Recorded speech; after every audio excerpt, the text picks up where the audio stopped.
کل مولانا ہم نے خاص کی مثال شروع کی تھی بھائی.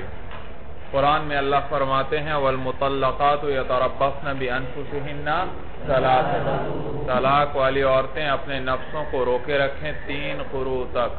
اور قروء کا لفظ عربی میں مشترک ہے مولانا بین الطہر والحیض. طہر پر بھی اس کا اطلاق ہوتا ہے اور حیض کا بھی بھائی. اب اس سے کیا مراد ہے؟ تو اس میں صحابہ کے بھی 2 گروہ تھے. بعض اس کیا کہ عدت کو کس سے شمار کیا؟ انہوں نے بعضوں کو حیض اس سے مراد لیا، بعضوں نے طہر کو عدت شمار کیا. معلوم ہوا اس کے دونوں معنی آتے ہیں، طہر بھی آتا ہے اور حیض بھی اس کا معنی آتا ہے. اب فقہی مسئلہ اس میں یاد رکھو، احناف کا مسلک یہ ہے کہ جب عورت کو طلاق دی جائے تو وہ اپنی عدت کو حیض کے ساتھ شمار کرے گی اور 3 حیض عدت کے گزارے گی. تیسرا حیض جب پورا ہو جائے گا تو اس کی عدت کیا ہو جائے گی؟ ختم ہو جائے گی. اور جبکہ امام شافعی رحمہ اللہ کے نزدیک عدت کس کے ساتھ گزارے گی؟ طہر کے ساتھ گزارے گی. اور یہ بھی یاد رکھیں طلاق کا شرعی طریقہ کیا ہے؟ کس میں دی جائے طلاق؟ طہر میں دی جائے مولانا. ایسا طہر جس میں جماع نہ کیا ہو مولانا. تو امام شافعی رحمہ اللہ فرماتے ہیں وہ طہر جس کے اندر طلاق دی ایک وہ ہوا اور 2 اس سے اگلے طہر آئے تو مولانا عدت پوری ہو جائے گی. تو وہ 3 طہر شمار کرتے ہیں. ہم 3 حیض شمار کرتے ہیں اور وہ 3 طہر. ایک وہ طہر شمار کرتے ہیں جس میں طلاق ہوئی اور 2 اس کے علاوہ. اب احناف کی دلیل ہے مولانا. احناف دلیل یہ دیتے ہیں کہ قرآن میں لفظ آیا ہے ثلاثہ، اور ثلاثہ ایک عدد معلوم ہے جس کا اطلاق کتنے پر ہے؟ جو کس کو کہتے ہیں مولانا؟ 3 کو. 3 سے کم ہو تو وہ ثلاثہ نہیں کہلاتا مولانا. 3 سے زیادہ ہو تو وہ بھی ثلاثہ نہیں کہلاتا بھائی. تو یہ ایک عدد معلوم ہے، تو یہ خاص ہے مولانا جس کا معنی معلوم ہے بھائی، معنی معلوم ہے.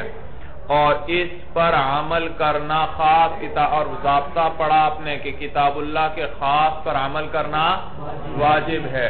اور اس 3 پر اسی صورت میں عمل ہو سکتا ہے کہ جب ہم اس سے کیا مراد لے لیں؟ حیض مراد لے لیں. اگر طہر مراد لیں تو اس خاص پر عمل نہیں ہو سکتا. دیکھو ایک طہر کے اندر اس نے کیا دی؟ خامن نے طلاق دی. اب اطمینان سے مولانا 3 حیض، اگلا حیض آیا وہ بھی ایک پورا شمار ہوا، اس سے اگلا حیض آیا وہ بھی پورا شمار ہوا، اس سے اگلا حیض آیا وہ بھی پورا شمار ہوا. تو کل کتنے حیض شمار ہوئے؟ 3 پورے حیض شمار ہوئے یا کم ہوئے بھائی؟ پورے 3 حیض شمار ہوئے. تو ثلاثہ پر عمل ہو گیا. ثلاثہ پر کیا ہوا؟ عمل ہو گیا. ثلاثہ پر عمل ہو گیا بھائی. شوافع، اب شوافع کی دلیل مولانا.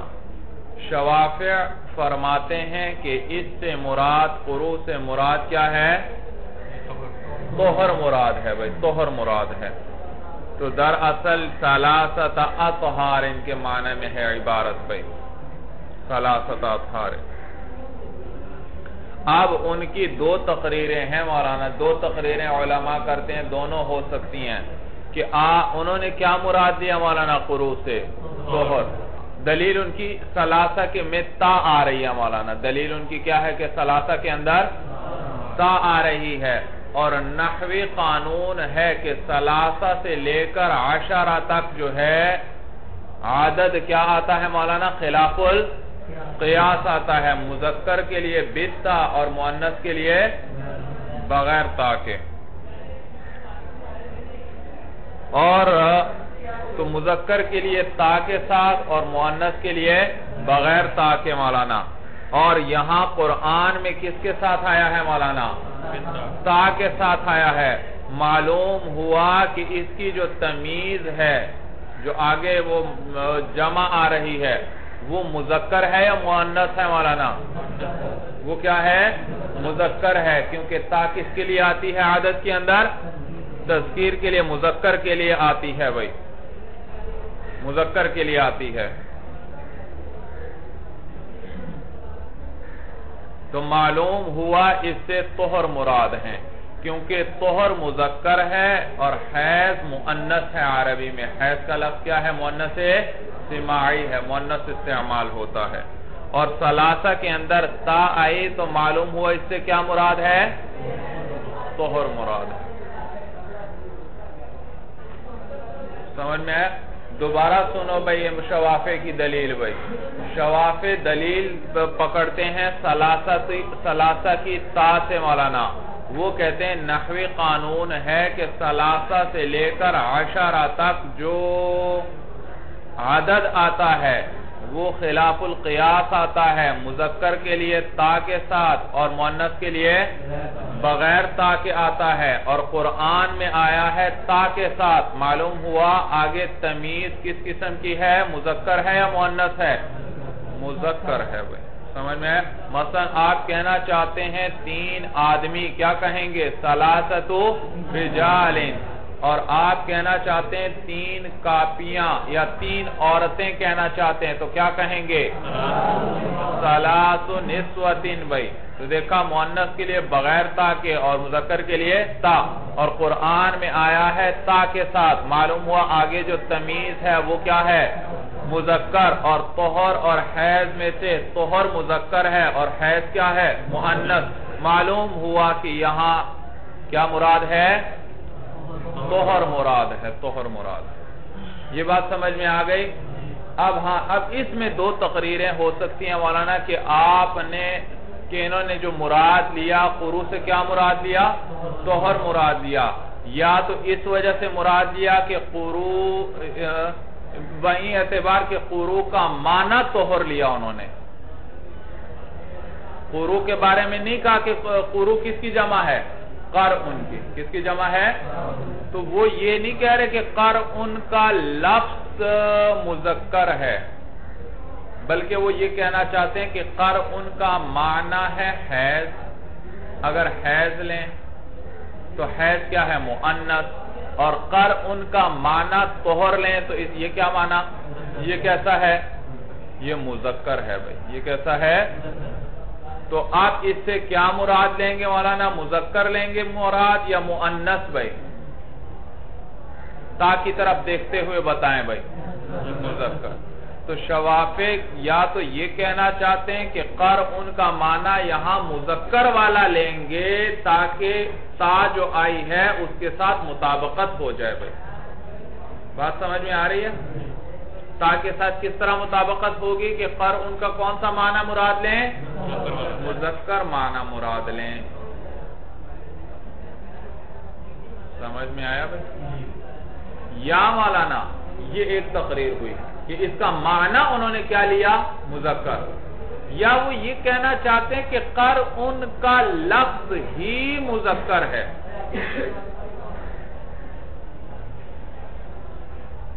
کب؟ جبکہ اس کا معنی کس کے لیا جائے؟ طہر کے لیا جائے، اور اگر اس کا معنی حیض کے لیے جائیں تو یہ لفظ ہی کیا بن جائے گا؟ مؤنث بن جائے گا۔ پہلی صورت میں تو وہ کیا کر رہے ہیں مولانا کہ قرء کا لفظ ٹھیک ہے مذکر ہے، قرء کا لفظ کیا ہے؟ مذکر ہے، لیکن اس مذکر کے 2 معنی آتے ہیں مولانا، ایک ہے طہر اور ایک کیا ہے؟ اگر اس کا معنی طہر لیں تو یہ معنی کیسا ہے؟ مذکر، اور اگر اس کا معنی حیض لیں تو یہ معنی کیسا ہے؟ مؤنث ہے۔ تو وہ معنی کی طرف دیکھتے ہوئے کہ قرء کا معنی یہاں طہر کے کر سکتے ہیں، حیض کے اس سے مراد نہیں لے سکتے۔ کیوں نہیں لے سکتے؟ اس لیے کہ حیض تو ہے مؤنث اور پیچھے کیا آ رہی ہے؟ تا آ رہی ہے، لہذا اس کا معنی کیا ہونا چاہیے؟ مذکر ہونا چاہیے۔ تو یعنی معنی کی بات کر رہے ہیں، لفظ کی بات۔ دوسری صورت تقریر یہ ہو سکتی ہے جو بعض علماء یہ کرتے ہیں کہ وہ قرء لفظ ہی کے بارے میں کہہ رہے ہیں کہ یہ لفظ مذکر بھی ہو سکتا ہے، اور اگر اس کا معنی کیا لیں؟ طہر لیں تو طہر کیا ہے؟ مذکر، تو یہ لفظ بھی کیا ہے؟ مذکر۔ اور اگر اس کا معنی حیض لیں تو حیض کیا ہے؟ مؤنث، تو جب حیض مؤنث ہے تو حیض کا دوسرا نام کیا ہے؟ قرء، وہ بھی کیا بن جائے گا؟ مؤنث. بات سمجھ میں آئی؟ جی پہلی صورت میں وہ قرء کے وہ نہیں چھیڑتے, کہتے ہیں قرء کیا ہے مولانا؟ مذکر ہی ہے, لیکن اس کے معنی کون سے ہیں؟ دو. تو اب معنی کون سا والا مراد لیں گے؟ مذکر والا مراد لیں گے. مؤنث والا معنی نہیں لے سکتے کیونکہ پیچھے کیا آ رہی ہے؟ تا آ رہی ہے. دوسرے میں اس لفظ ہی سے بات کر رہے ہیں گویا کہ وہ کہ یہ لفظ ہی مولانا قرء مذکر نہیں ہے, یہ مذکر بھی ہو سکتا ہے اور مؤنث. معنی کو دیکھیں گے, اگر معنی اس کا حیض لے لیں تو حیض مؤنث ہے, تو لہذا یہ لفظ بھی کیا بن جائے گا؟ مؤنث ہوگا. اور اس کا معنی کیا ہے؟ مذکر طہر لیں تو یہ لفظ بھی کیا ہے؟ مذکر ہے, کیونکہ حیض اور قرء ایک ہی چیز کے نام ہوئے, اور جب ایک مؤنث ہے تو دوسرا بھی کیا ہوا؟ مؤنث. اور اگر اس کا معنی طہر کے لیں تو طہر اور قرء ایک چیز کے نام ہوئے, قرء مذکر ہے تو طہر مذکر ہے تو قرء بھی کیا ہوا؟ مذکر ہوا. ان کی تقریر سمجھ میں آئی بھائی؟ دو طریقے سمجھ میں آ گئے سب کو. جواب ہم دیتے ہیں شوافع کو کہ اگر آپ یہ کہنا چاہتے ہیں کہ قرء کا معنی مذکر والا لینا پڑے گا, قرء کا معنی کیوں مذکر والا لینا پڑے گا؟ کیونکہ پیچھے کیا آ رہی ہے؟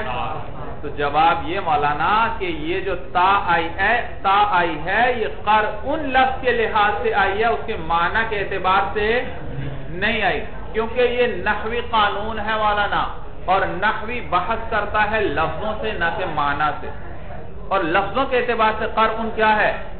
مذکر ہے, تو لہذا اس کے لیے کیا لائی گئی؟ تا لائی گئی. جواب سمجھ میں آیا؟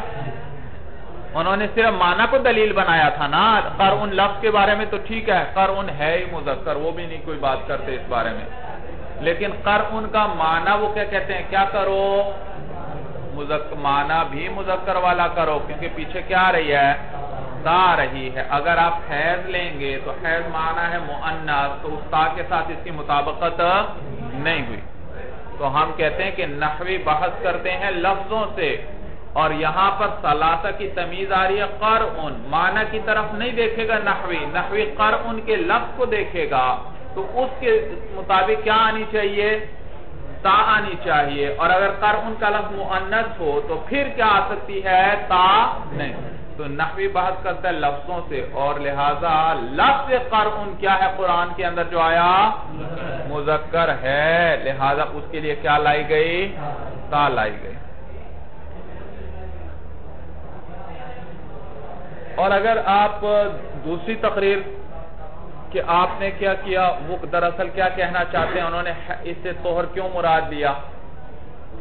اگر آپ یہ کہنا چاہتے ہیں کہ بھئی حیض اس سے مراد نہیں ہو سکتا طہر, اس لیے کہ قرء کا معنی کیا ہے؟ حیض بھی, اور تو جب یہ قرء کس معنی میں ہوا؟ جی حیض کے معنی میں ہوا, تو حیض اور قرء ایک ہی چیز کے نام ہوئے, اور حیض مؤنث ہے تو معلوم ہوا اب قرء بھی کیا ہے؟ قرء بھی مؤنث ہے. اور جب یہی قرء کس کے معنی میں ہوا؟ طہر, تو طہر اور قرء ایک ہی چیز کے نام ہوئے, تو جب طہر مذکر ہے تو قرء بھی کیا ہے؟ مذکر. تو آپ یہ کہنا چاہتے ہیں کہ ایک ہی چیز کے نام ہونے کی وجہ سے مذکر ہوں گے یا مؤنث ہوں گے, تو یہ بات بھی آپ کی درست نہیں ہوئی. یہ ضروری نہیں کہ ایک چیز کا ایک نام مؤنث ہو تو دوسرا بھی مؤنث ہوگا, ایک نام مذکر ہو تو دوسرا بھی مذکر ہوگا. جیسے مولانا گندم کو حنطہ بھی کہتے ہیں, حنطتن, اور یہ مؤنث ہے, تا رہی ہے. اور گندم کو برن بھی کہتے ہیں, اور یہ کیا ہے؟ مذکر ہے. سمجھ میں آئی بات بھائی؟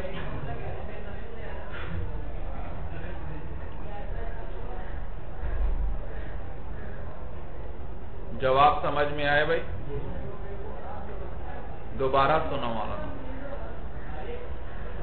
ہم احناف کیا دلیل ذکر کرتے ہیں؟ ہم کہتے ہیں ثلاثہ کا لفظ خاص ہے, اس پر عمل کرنا واجب, اور اس پر عمل اسی صورت میں ہو سکتا ہے جبکہ عدت کس کو شمار کیا جائے؟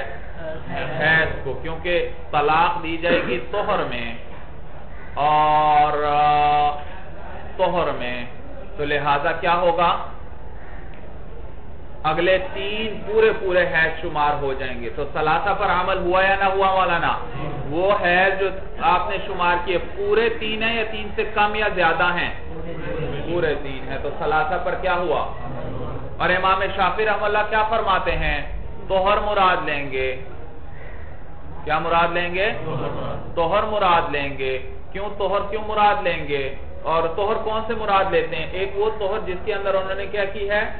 طلاق دی ہے. اور اگلے 2 طہر. اور ہم کہتے ہیں اس صورت میں تو ثلاثہ پر عمل نہیں ہو رہا کیونکہ ایک طہر کا کچھ حصہ گزر چکا. بھائی جس میں طلاق دیا اس کا کچھ حصہ گزر چکا ہے یا نہیں؟ بھائی 2-4 لمحے گزر چکے ہیں کم از کم, یا مولانا 2-4 دن گزر چکے ہیں, یا ہفتہ 2 ہفتے گزر چکے ہیں. جب بھی دے گا مولانا کچھ وقت گزر چکا ہے یا نہیں گزر چکا مولانا؟ پورے 3 طہر شمار ہو سکتے ہیں نہیں. تو ثلاثہ پر عمل باقی نہ رہا. حالانکہ ثلاثہ تو خاص ہے اور کتاب اللہ کے خاص پر عمل کرنا کیا ہے؟ واجب ہے. سمجھ میں؟ اور انہوں نے دلیل کس سے بنائی تھی مولانا؟ ثلاثہ کے اندر کیا آ رہی ہے؟ تا آ رہی ہے. اور تا آتی ہے کس کے لیے؟ مذکر کے لیے. معلوم ہوا قر ان سے کیا مراد لیں گے؟ طہر مذکر ہے. حیض مراد نہیں لے سکتے کیونکہ وہ کیا ہے؟ مؤنث ہے. بھائی سمجھ میں آیا؟ اب انہوں نے اس سے جو طہر مراد لیا اس کی پھر 2 صورتیں بن سکتی ہیں. یا تو وہ کہنا یہ چاہتے ہیں کہ قر ان کا معنی کیا ہے؟ مذکر والا کرنا پڑے گا, مؤنث والا معنی نہیں کر سکتے. معنی کی بات کرتے ہیں. ہم کہتے ہیں نہیں بھائی نحوی کس سے بحث کرتا ہے؟ لفظ سے کرتا ہے. معنی سے بحث یا وہ مولانا معنی کی طرف نہیں جاتے, لفظ ہی کے بارے میں کہتے ہیں کہ یہ لفظ ہی اگر کس معنی میں ہو جائے حیض کے معنی میں تو یہی لفظ کیا ہوگا؟ کیونکہ دونوں کس چیز کے نام ہیں؟ ایک ہی چیز کے معنی. اب معنی کی بات نہیں کر رہے, اسی لفظ کی بات کر رہے ہیں. یہ لفظ ہی کیا بن گیا ہے؟ مؤنث کا, جبکہ یہ کس چیز کا نام ہو؟ حیض کا.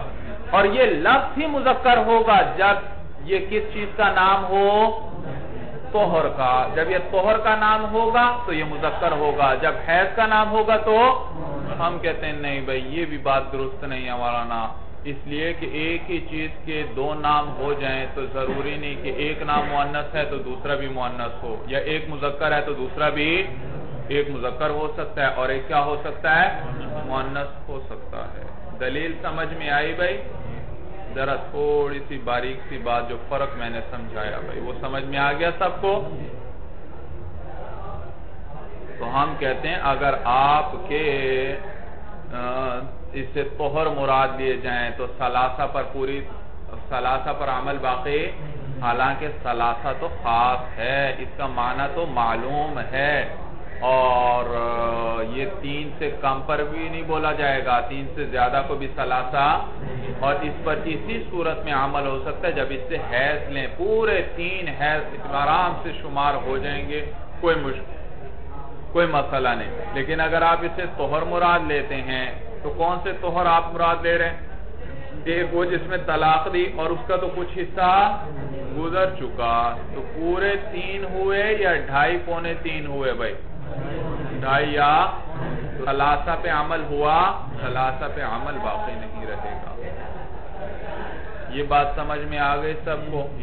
اب شوافع ہم پہ اعتراض کرتے ہیں. کیا احناف آپ کیا کہتے ہیں ثلاثہ پہ عمل کرنا واجب ہے؟ بھئی بعض صورتوں میں تو آپ بھی نہیں عمل کرتے. ایک آدمی ہے اس نے اپنی بیوی کو حیض میں طلاق دے دی. کس میں دے دی؟ آپ اس حیض کو شمار نہیں کرتے, اگلے 3 شمار کرتے ہیں. تو یہ والا بھی حیض کچھ ہو گیا یا نہیں ہوا؟ اور اگلے 3 بھی ہوئے تو کتنے بن گئے؟ 3.5 بن گئے. 3 سے مطلب زائد ہو گئے مولانا. 3 پر اب ثلاثہ پر عمل آپ کا بھی باقی نہ رہا. اعتراض سمجھ میں آیا؟ وہ کہتے ہیں اس ثلاثہ پر آپ کے نزدیک عمل واجب ہے, تو بعض صورتوں میں تو آپ بھی عمل نہیں کرتے کہ وہ صورت جب خاوند نے طلاق دی بیوی کو حیض کے اندر تو آپ کیا کرتے ہیں؟ اگلے 3 حیض شمار کرتے ہیں. تو کچھ حصہ اس کا ہو گیا تو یہ 3 ثلاثہ سے زائد ہو گئے, ثلاثہ پر عمل باقی نہ رہا. آپ کہتے ہیں اگلے 3 حیض شمار ہوں گے تو ثلاثہ پر آپ بھی عمل نہیں. جواب ہم دیتے ہیں مولانا, جواب اول یہ دیتے ہیں کہ بات ہماری چل رہی ہے شرعی طریقے میں طلاق کے مولانا، صحیح طریقہ جو ہے، اور شرعی طریقہ کیا ہے؟ طلاق کس کے اندر دی جائے؟ طہر میں، اور اس کے اندر ہمیشہ ثلاثہ پر عمل ہوتا ہے۔ یہ تو طریقہ غیر شرعی ہے، طریقہ ہی کیا ہے؟ غیر شرعی ہے۔ تو اس میں تو ضرورت کی بنا پر کیا کرنا پڑا ہمیں؟ 3 سے زائد حیض شمار کرنے پڑے۔ 3 سے زائد حیض کو کیا کرنا پڑا؟ ضرورت کی بنا پر۔ اور یہ 3 سے زائد بھی ہم نے اس لیے کیا مولانا تاکہ ثلاثہ پہ عمل ہو جائے۔ تیسرا اگلے 3 کیوں کیے مولانا؟ تاکہ ثلاثہ پر کیا ہو جائے؟ عمل ہو جائے، عمل ہو جائے۔ اس لیے کہ 3 زائد بھی ہو گئے تو مولانا مثلا 3.5 ہے، 3.5 کے اندر 3 موجود ہے یا نہیں موجود؟ کمی کی صورت میں تو نقصان، بہت نقصان، کسی طرح عمل نہیں، لیکن اگر زائد ہو جائے تو پھر بھی مولانا ثلاثہ پر کیا ہو گیا؟ عمل ہو گیا۔ تو زیادتی کی صورت میں کوئی ایسا نقصان نہیں ہے، کیونکہ 3.5 پونے 4 جتنا بھی ہو بن جاتا ہے 3 سے زائد، اس میں پھر بھی کیا موجود ہے درمیان میں؟ 3 تو موجود ہے۔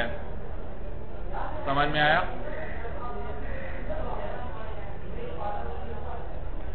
اور یہ زائد ہمیں مجبوری کی وجہ سے کرنا پڑا بھائی۔ مجبوری یہ کہ حیض کی تجزی نہیں مولانا، حیض کی تقسیم نہیں۔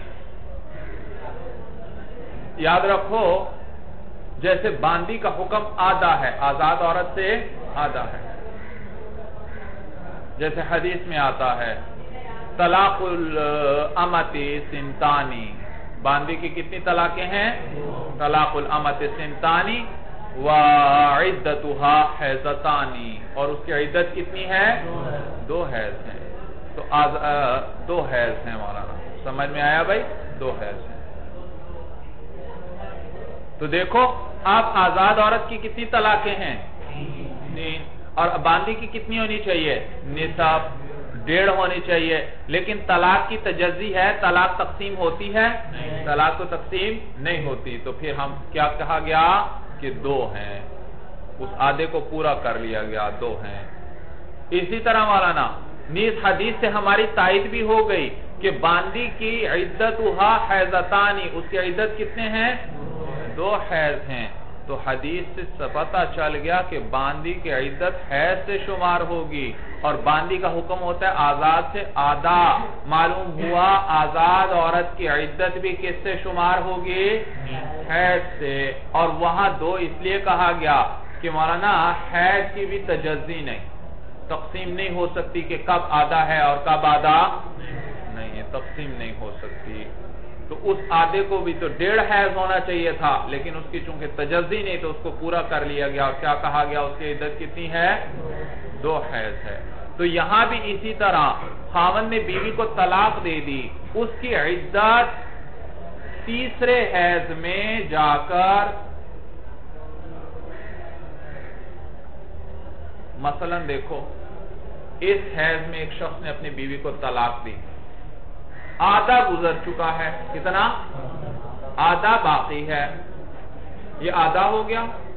اگلے 2 حیض پورے ہو گئے، کتنے بن گئے؟ اس سے اگلا تیسرا جو ہے جب آدھا گزر جائے گا مولانا تو عدت پوری ہو جائے گی، عورت کی عدت کیا ہو جائے گی؟ لیکن طلاق حیض کی تجزی ہے، تو جب تجزی نہیں ہو سکتی تو عدت تو اس کی درمیان میں پوری ہو رہی تھی، لیکن تجزی ہو نہیں سکتی، تو ہم نے مجبوراً کیا کہا کہ تیسرے کو کیا کرے؟ پورا کر لے۔ مسئلہ سب کو سمجھ میں آ گیا بھائی؟ دوبارہ سن لو بھائی، اچھی طرح سمجھ لو بھائی۔ قرآن میں آیا ہے والمطلقات یتربصن بانفسہن ثلاثۃ قروء، کہ مطلقہ عورتیں اپنے آپ کو 3 قروء تک روکے رکھیں۔ اب قروء سے کیا مراد ہے؟ یہ لفظ مشترک ہے طہر میں بھی اور حیض۔ احناف کس سے عدت شمار کرتے ہیں؟ حیض سے۔ شوافع کس سے شمار کرتے ہیں؟ طہر۔ اور وہ طہر بھی شمار کرتے ہیں جس میں طلاق دی گئی۔ احناف دلیل یہ دیتے ہیں کہ قرآن میں لفظ ثلاثہ آیا ہے، اور ثلاثہ ایک عدد معلوم ہے، 3 سے کم کو بھی 3 نہیں کہتے، 3 سے زیادہ کو بھی 3 نہیں کہتے، اور یہ ثلاثہ کا لفظ خاص ہے، اور خاص عمل کرنا واجب ہے مولانا، اور اس پر عمل تبھی ہو سکتا ہے پوری طرح جب کہ قروء سے کیا مراد لیے جائیں؟ حیض مراد لیے جائیں، کیونکہ طلاق شرعی کیا ہے، کس میں دی جائے؟ طہر میں، تو اگلے آنے والے 3 پورے حیض شمار ہو جائیں گے اور ثلاثہ پر عمل ہو جائے گا۔ شوافع فرماتے ہیں کہ کیا مراد ہے اس سے؟ طہر مراد ہے مولانا، طہر مراد ہے، اور وہ اس طہر کو بھی شمار کرتے ہیں جس میں طلاق دی ہے مولانا۔ ہم کیا کہتے ہیں اس صورت میں تو ثلاثہ جو خاص ہے اس پر عمل باقی نہیں رہا، اس لیے کہ 2 اور طہر پورے ہوئے، اور تیسرا جس میں طلاق دی تھی اس کا کچھ حصہ ہے مولانا۔ اور وہ دلیل کس سے دیتے ہیں مولانا؟ ثلاثہ کی تا کو دلیل بناتے ہیں، عدد کو مولانا دلیل کہتے ہیں۔ یہاں تا آئی ہے، اور یہ تا ثلاثہ سے لے کر 10 تک، یہ تا کس کے لیے آتی ہے؟ مذکر کے لیے آتی ہے۔ معلوم ہوا اس سے کیا، تو قروء سے کیا مراد لیں گے؟ دلیل یہ ہے، دلیل کیا ہے کہ ثلاثہ میں کیا آئی، لہذا قروء سے کیا مراد لینا پڑے گا؟ طہر مراد لینا پڑے گا۔ اب اس کی 2 صورتیں ممکن ہیں، میں نے بتایا کہ وہ یا تو یہ کہنا چاہتے ہیں چونکہ قروء کا معنی مذکر والا کرنا پڑے گا، قروء کا معنی کون سا کرنا پڑے گا؟ مذکر والا کرنا پڑے گا، کیونکہ ثلاثہ کی تا کیا ہے؟ مذکر کے لیے آئی ہے۔ ہم کہتے ہیں نہیں بھائی، معنی مذکر والے کی بات نہ کریں، مذکر والا کرنا پڑے گا یا مؤنث والا کرنا پڑے گا، کیونکہ یہ نحوی قانون ہے، اور نحوی بحث کس چیز سے کرتے ہیں؟ لفظوں سے کرتے ہیں، معنی سے بحث نہیں کرتے، اور لفظ قرء کیا ہے؟ مذکر ہے، تو اس لیے تا لائی گئی۔ یا وہ یہ کہنا چاہتے ہیں کہ قرء کا لفظ خود کبھی مذکر ہوتا ہے، کبھی، وہ بھی نحوی قانون کے مطابق بات کریں۔ ہاں نحوی کس سے بحث کرتا ہے؟ لفظوں سے، لیکن یہی لفظ ہے کبھی مذکر ہوتا ہے اور کبھی کیا ہوتا ہے؟ جب یہ کس چیز کا نام ہو؟ طہر کا، تو طہر بھی مذکر، یہ لفظ بھی کیا ہوگا؟ قرء بھی مذکر ہو جائے گا۔ اور جب یہ حیض کے معنی، یہ جب کس چیز کا نام ہو؟ حیض کا نام ہو، تو حیض مؤنث، تو یہ قرء بھی کیا ہوا؟ مؤنث ہوا مولانا۔ تو یہاں پر کیا آئی ہے مولانا؟ قروء کے ساتھ تا آئی ہے، معلوم ہوا یہ کس کا نام ہے؟ طہر مذکر کا نام ہے مولانا۔ سمجھ میں آیا بھائی؟ جواب بھی سمجھ میں آ گئے بھائی؟ اور پھر انہوں نے اعتراض کیا کہ ثلاثہ، آپ کہتے ہیں ثلاثہ پہ خاص ہے، اس پہ عمل کرنا واجب ہے، آپ بھی تو کبھی کبھی اس پہ عمل نہیں کرتے۔ جیسے ایک شخص اپنی بیوی کو حیض میں طلاق دیتا ہے، تو آپ کیا کہتے ہیں کہ اس حیض کے علاوہ آگے پورے 3 کیا کرے؟ حیض شمار کرے، تو یہ تو 3 سے زائد ہو گئے مولانا، ثلاثہ پہ عمل آپ کا باقی نہیں رہا۔ ہم جواب دیتے ہیں مولانا ہماری بحث چل رہی ہے کس طریقے کے اندر؟ شرعی طریقے کے اندر، اور شرعی طریقہ کیا ہے؟ طہر میں طلاق دی جائے، غیر شرعی طریقے کے اندر ہماری بحث ہی نہیں چل رہی۔ نیز وہاں ہمیں مجبوری کی وجہ سے شمار کرنا پڑا مولانا۔ کس کی وجہ سے؟ مجبوری کی وجہ سے، اس لیے کہ مجبوری کی وجہ سے، مجبوری کیا؟ حیض کی تجزی نہیں، اور اس شخص کے، اس عورت کی عدت تو کس میں ہو رہی تھی؟ جی آگے آنے والا جو چوتھا حیض تھا، بھئی ایک میں طلاق دی، اس کے بعد کیا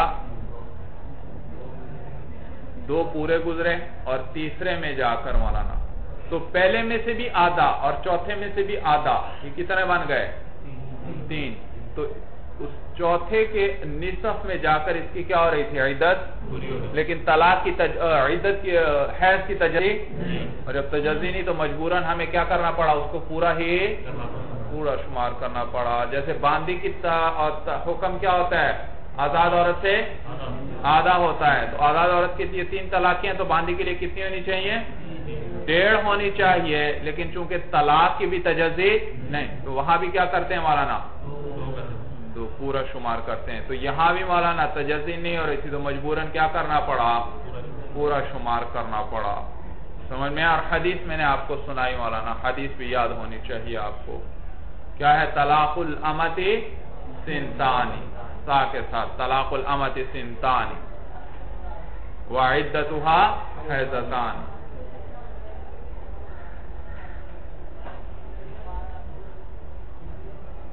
نیز اس حدیث سے ہماری مزید تائید بھی ہو گئی مولانا. باندی کی عدت کس کے ساتھ ذکر کی گئی؟ حیض. معلوم ہوا آزاد کی بھی کس سے شمار کرنی چاہیے؟ حیض ہی سے شمار کرنی چاہیے، طہر سے نہیں مولانا. چلیے مولانا.